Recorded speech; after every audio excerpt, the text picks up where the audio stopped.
It's March 30th. I'm out here on the front porch today. I'm going to sit around and watch birds a little while. Thought I'd spend some time with my viewers here and maybe tell you a story or something. You don't really need to be looking at me. I'm hanging around in a pair of sweatpants and an old sloppy shirt. But I can talk. So I'm going to plant my hind end right here in the rocking chair. It's late in the afternoon.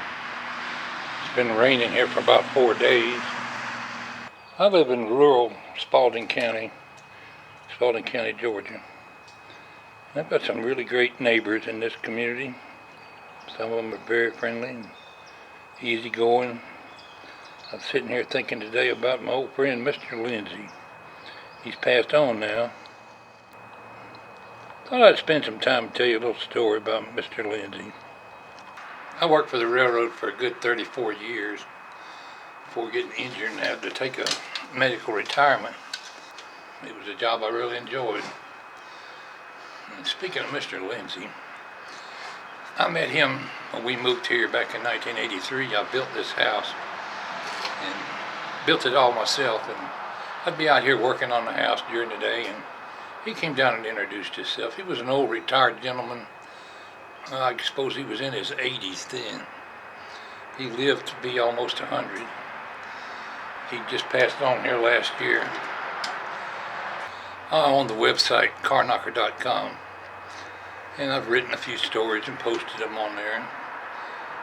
This story is one I've never written. I was going to, but thought I'd try to tell it today. While I was working for the railroad, I often brought a big company truck home with me every night because I was on call and never knew when I had to go to a train derailment or something. So I just kept the truck here, and I could leave any hour during the night to go and do my job. It was late one summer afternoon. I had just got home from work. It was almost dark. Got a phone call from Mr. Lindsey. Said he needed some help. I said, "Sure, Mr. Lindsey, what can I do for you?" He said, "Well, I know you got that truck down there. Will it pick up a cow?" I had a big boom on the back of my truck. I thought to myself, what in the world is he talking about? I don't know if it'd pick up a cow or not. I reckon we give it a whirl. I'm at my wit's end and don't know what to do, he said. How about coming down here and see if you could pick up this cow out of the creek? And I'm scratching my head trying to wonder what the heck would a cow need picking up out of the creek for? And I thought, well, sure, but I don't get in trouble using a company truck for personal business like this, but I'll take a chance and go down there and see if I can help him out. Mr. Lindsey had quite a few acres of land. He was a retired gentleman, but he still was doing a lot of farming. His cow was in the creek, probably half a mile from his house down through the woods. We drove down there and I got as close to the creek as I could, and I could see the cow standing in the creek, the deep end of the creek, almost up to her neck in water.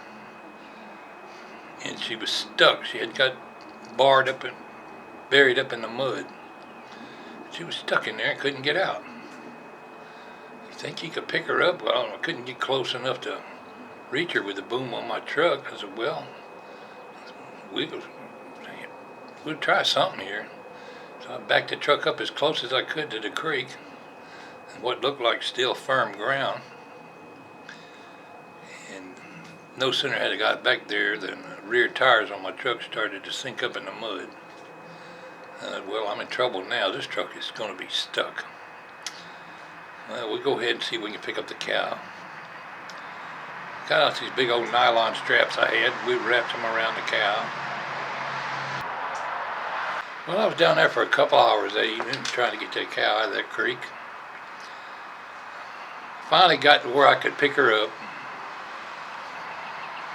Lifted her up.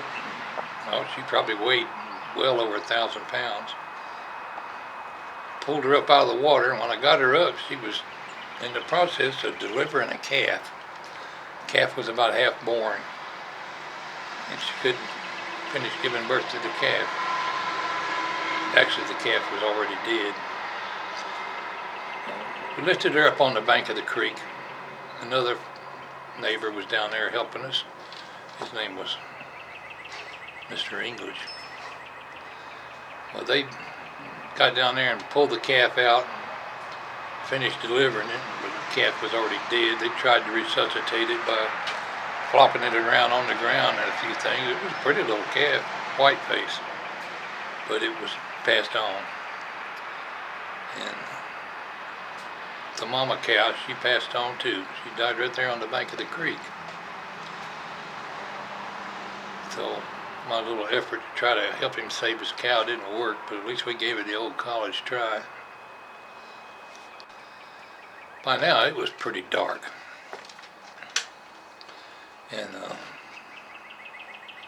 not knowing when I might be called to come to work at any minute, and I'm sitting down there buried up to my axle in mud. How am I going to get my truck out? Well, I tried to drive it out, and all it did was spin the tires in the mud. I couldn't go nowhere, and the truck was pretty heavy. Got out some chain hoists and come-alongs I had, and hooked them to nearby trees and tried to winch it out. Had a winch on the front bumper of the truck that was pulling on another tree, but I still couldn't quite get enough power to pull the truck out of the mud. It was buried so deep. Finally, we went and got another old farmer down there. His name was Mr. Conkle. Well, between my winches and come-alongs and Mr. Conkle's big tractor, we finally succeeded in pulling that truck out about 9 o'clock at night. Pulled it out into the pasture where I could drive it the rest of the way out. And my truck was just muddy as could be. It was mud from one end to the other. I came on home and thought, well, I'm sure glad I didn't damage my truck any, but it was a mess. But the next morning, didn't have time to clean the truck. They called me to come to Atlanta. I don't know why my truck was so muddy. I didn't bother to tell them the story. I just told them I got stuck in the mud. But I don't know why I thought I'd share that with you. Mr. Lindsey was just on my mind today, I guess. I would have never felt right with myself had I not went down there and tried to help him save his cow, but we just had no luck that day. So the only moral of the story, I guess, would be do the best you can in situations that are beyond your control. After that, it's up to the good Lord above, I reckon, because you ain't got no control over it.